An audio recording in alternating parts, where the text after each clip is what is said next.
আসসালামু আলাইকুম হুজুর, আমাদের একটি প্রশ্ন আছে। আমাদের আমাদের নবী কি নূরের সৃষ্টি? এটা নিয়ে একটু আলোচনা করেন। ওয়ালাইকুম আসসালাম রাহমাতুল্লাহ।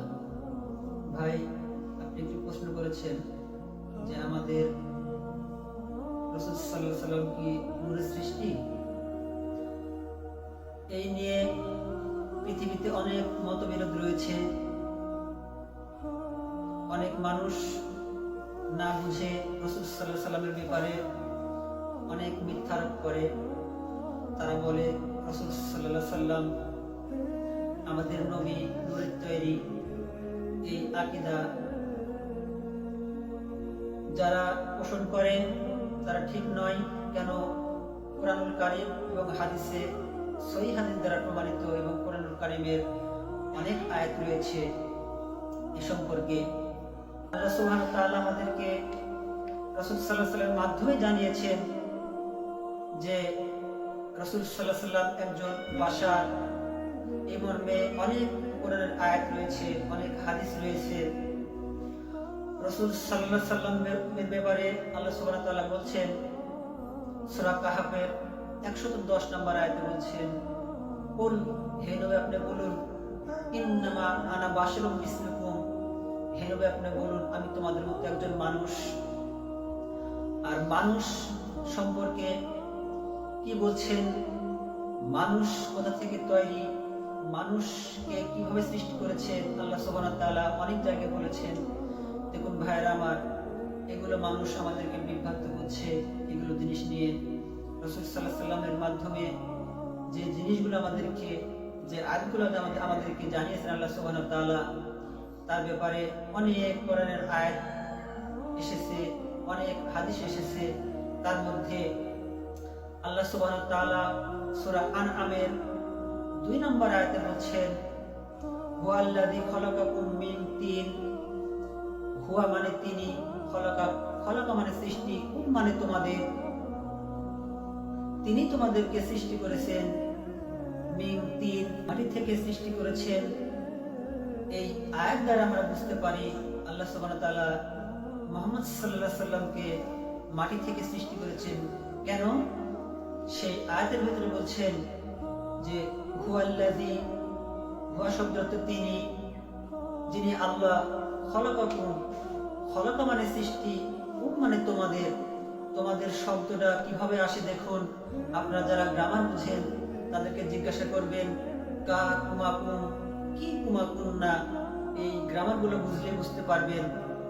কা শব্দের অর্থ একজন, কুমা শব্দের অর্থ দুজন, আর কুম মানে বহু বছর বোঝানো হয়েছে। রাসূল সাল্লাল্লাহু আলাইহি সাল্লামকে আমাদের মানুষকে বোঝানো হয়েছে। মানুষের মধ্য থেকে রাসূল সাল্লাল্লাহু আলাইহি সাল্লামকে সৃষ্টি করা হয়েছে।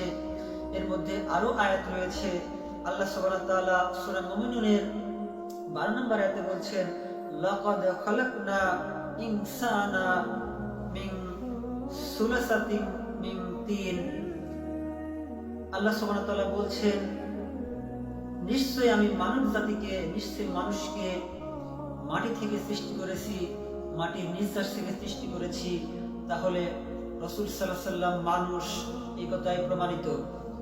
এই কথাই প্রমাণিত এই জন্য যে মানুষ থেকেই রাসূল সাল্লাল্লাহু আলাইহি সাল্লাম সৃষ্টি হয়েছে এবং তার থেকেও মানুষ জন্মগ্রহণ করছে। আল্লাহ রাসূল সাল্লাল্লাহু আলাইহি সাল্লাম তার পিতামাতা থেকে জন্মগ্রহণ করেছে। তার পিতামাতা ছিল মানুষ। তিনি যে জন্ম দিয়েছেন তার সন্তানকে, তারাও ছিল মানুষ। মানুষের পেট থেকে মানুষই বের হয়, আর পশুর পেট থেকে পশু বের হয়। আজ পর্যন্ত আমরা কেউ দেখলাম না যে পশুর পেট থেকে মানুষ বের হয়েছে আর মানুষের পেট থেকে পশু বের হয়েছে। এটা আমরা আজ পর্যন্ত দেখলাম না। এই জন্য আমরা বুঝতে পারি যে মুহাম্মদ সাল্লাল্লাহু আলাইহি ওয়াসাল্লাম তিনি মাটির মানুষ ছিলেন, নূরের তৈরি নয়। কারণ তাকে যদি কোনো ব্যক্তি নূরের তৈরি বলে, কার নূর থেকে তৈরি, কোন নূর থেকে তৈরি, এটা প্রমাণ করতে গেলে যদি কোনো ব্যক্তি বলে যে রাসূল সাল্লাল্লাহু আলাইহি সাল্লামকে আল্লাহর নূরে সৃষ্টি করা হয়েছে, তাহলে আল্লাহর নূর থেকে যদি সৃষ্টি করার কথা বলতে যান, তাহলে আল্লাহর অংশীদার বানালেন। কারণ সূরা ইখলাসের ভিতরে আল্লাহ সুবহানাহু ওয়া তাআলা স্পষ্টভাবে বলেছেন, কুল, হে নবী আপনি বলুন, হেলে আপনি বলুন তিনি এক অদ্বিতীয়, কুল হুয়াল্লাহু আহাদ, আল্লাহুস সামাদ। বলুন আল্লাহ এক অদ্বিতীয়, আল্লাহুস সামাদ, আল্লাহ কারো মুখাপেক্ষী নন, লাম ইয়ালিদ ওয়া লাম ইউলাদ, আল্লাহ কাউকে জন্ম দেননি এবং কার থেকে জন্ম নেননি, ওয়া লাম ইয়াকুল লাহু কুফুওয়ান আহাদ, আর তার সমতুল্য কেউ নেই। যদি কোনো ব্যক্তি আল্লাহর সাথে রাসূল সাল্লাল্লাহু আলাইহি সাল্লামকে শরীক করেন তাহলে তার সমতুল্য হয়ে যায়, শিরক হয়ে যায়। এজন্য এগুলো থেকে আমাদেরকে বিরত থাকতে হবে। ভাই প্রশ্ন করেছেন আমাদের নবী কি নূরের তৈরি না মাটির তৈরি? এই অনেক হাদিস থেকে, কোরআন থেকে প্রমাণ দেওয়া যেতে পারে। এই মর্মে রাসূল সাল্লাল্লাহু আলাইহি সাল্লাম সূরাতুল পবিত্র কোরআনুল কারীমের সূরা তুহার ৫৫ নম্বর আয়াতে স্পষ্ট করে বলা হয়েছে যে আমরা মৃত ব্যক্তির জন্য যে দোয়া পড়ি, অথচ এটা মৃত ব্যক্তির জন্য দোয়া নয়। এটা আমরা এমন ভাবে মানুষের ভিতরে বিস্তার করে ফেলেছি, আমরা না বুঝে না জেনে আমলগুলো করি। আমাদেরকে জেনে শুনে আমল করতে হবে, বুঝে শুনে আমল করতে হবে। এই আয়াতের ভিতরে আল্লাহ সুবহানাহু ওয়া তাআলা বলছেন মিনহা খলাকনাকুম, মিন মানে হতে, খলাক মানে সৃষ্টি, কুম মানে তোমাদের। এখানেও তোমাদেরকে বহু বচন ব্যবহার করা হয়েছে। মিনহা খলাকনাকুম, কি হতে সৃষ্টি করা হয়েছে, এর সামনের আয়াতটি আমাদেরকে তাফসীর করতে হবে। মিনহা খলাকনাকুম, এই মাটি থেকে তোমাদেরকে সৃষ্টি করা হয়েছে। ওয়া ফিহা নুঈদুকুম, এই মাটিতে তোমাদেরকে ফিরে দেওয়া হবে। ওয়া মিনহা নুখরিজুকুম তারাতান উখরা, এরপরে আবার সেই মাটি থেকে তোমাদেরকে উত্তোলন করা হবে। ভাইরা আমার, দেখুন রাসূল সাল্লাল্লাহু আলাইহি সাল্লামকে যখন মৃত্যুবরণ করলেন, আবু দাউদের হাদিস, ইবনে সহিহ বুখারীর হাদিস, এই হাদিসগুলো পাবেন জানাজা অধ্যায়ের মধ্যে। যখন রাসূল সাল্লাল্লাহু আলাইহি সাল্লাম মৃত্যুবরণ করলেন, আবু বকর রাদিয়াল্লাহু আনহুর কাছে যখন সংবাদ পৌঁছালো, তখন আবু বকর সিদ্দিক সংবাদ শুনে তখন তিনি রাসূল সাল্লাল্লাহু আলাইহি সাল্লামের কাছে গমন করলেন, করে সে মসজিদের ভিতরে প্রবেশ করলে বসে পড়লেন। এরপর রাসূল সাল্লাল্লাহু আলাইহি সাল্লামের ঘরে প্রবেশ করলেন। সেই ঘরে মা আয়েশার ঘরে রাসূল সাল্লাল্লাহু আলাইহি সাল্লাম মৃত্যুবরণ করেছেন। সেই ঘরে আবু বকর সিদ্দিক রাদিয়াল্লাহু আনহু প্রবেশ করার পরে বললেন যে, যখন তার কপালে গিয়ে চুমু খেলো, আবু বকর সিদ্দিক রাসূল সাল্লাল্লাহু আলাইহি সাল্লামের কপালে চুমু খাওয়ার পরে বললেন, তোমরা যারা রাসূল সাল্লাল্লাহু আলাইহি সাল্লামের ইবাদত করতে, জেনে রাখো রাসূল সাল্লাল্লাহু আলাইহি সাল্লাম মৃত্যুবরণ করেছেন। আর তোমরা যারা আল্লাহর ইবাদত করো তারা জেনে রাখো আল্লাহ হাইয়ুন, আল্লাহ চিরঞ্জীব, আল্লাহ কখনো মরবেন না। এই বলে তিনি বললেন যে রাসূল সাল্লাল্লাহু আলাইহি সাল্লাম মৃত্যুবরণ করেছেন। আর হাদিস থেকে আমরা পাই যে রাসূল সাল্লাল্লাহু আলাইহি সাল্লাম নবীগণ যেখানে মৃত্যুবরণ করবেন তার কবর সেখানেই হয়।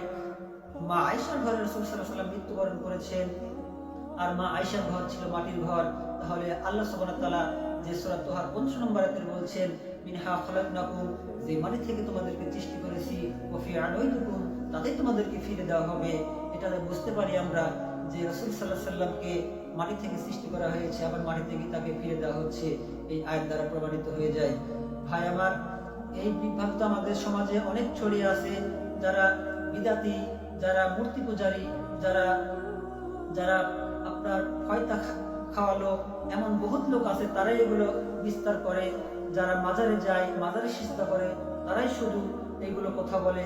সহিহ আকীদার মানুষদের কাছ থেকে এমন কথা পাবেন না। তারা শুধু তাদের কাছ থেকে সহিহ আকীদার কথাই পাবেন, কারণ তারা প্রমাণ ছাড়া কোনো কথা বলে না।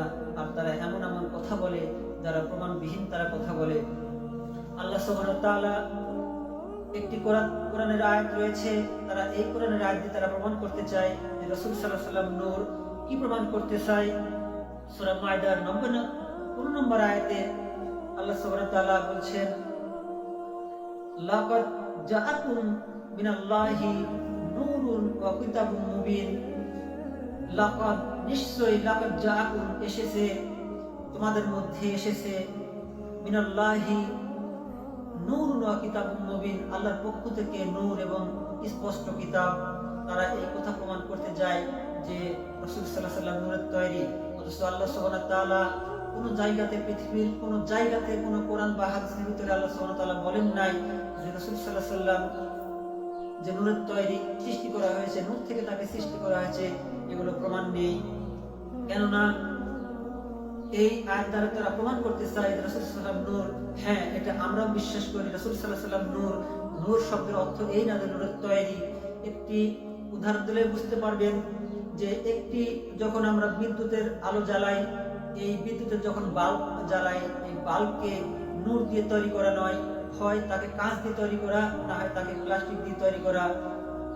এই তৈরি করা জিনিস যে প্লাস্টিক, আর যখন তার ভিতরে আলো প্রবেশ করানো হয়, এটাই হচ্ছে যখন প্রবেশ করানো হয় তখন তার আলোতে আমাদেরকে আলোকিত করে। এর মানে এই নয় যে সেই বাতিটা নূরের তৈরি। যেমন রাসূল সাল্লাল্লাহু আলাইহি ওয়াসাল্লামকে পৃথিবীতে প্রেরণ করেছেন মক্কা মদিনায় যে জাহিলিয়াতের যুগ ছিল, অন্ধকারের যুগ ছিল, সেই অন্ধকার দূর করার জন্য মুহাম্মদ সাল্লাল্লাহু আলাইহি ওয়াসাল্লাম আসার কারণে সেই অন্ধকার দূর হয়েছে, এই জন্য তাকে নূর বলা হয়। ভাই আমার প্রশ্ন করেছেন, আল্লাহ সুবহানাহু ওয়া তাআলা যেন আমাদেরকে সঠিক বুঝ দান করে, সবাই বলি আমিন।